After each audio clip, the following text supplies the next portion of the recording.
Penggugat ijazah Jokowi dan Gus Nur ditahan selama 20 hari ke depan di kasus ujaran kebencian. Bareskrim Polri saat ini tengah melakukan penahanan terhadap penggugat ijazah Jokowi, Bambang Trimulyono dan Sugi Nur Raharja alias Gus Nur.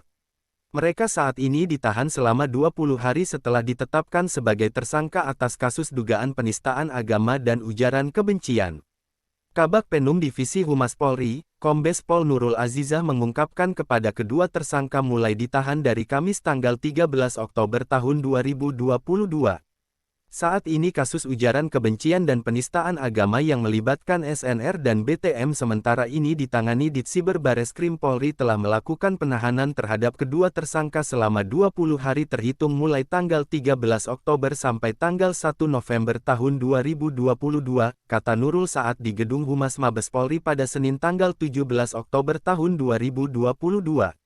Kasubdit Iditipid Siber Bareskrim Polri, Kombes Reinhard Hutagaol mengungkapkan bahwa kedua tersangka saat ini ditahan di Rutan Bareskrim Polri. Ditahan di Rutan Bareskrim, kata Reinhard. Sebelumnya, penyidik Bareskrim Polri menetapkan penggugat ijazah Presiden Jokowi yaitu Bambang Trimulyono sebagai tersangka dalam kasus dugaan penistaan agama dan ujaran kebencian.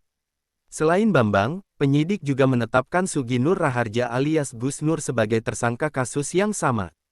Gus Nur diketahui pemilik akun YouTube Gus Nur 13 Official.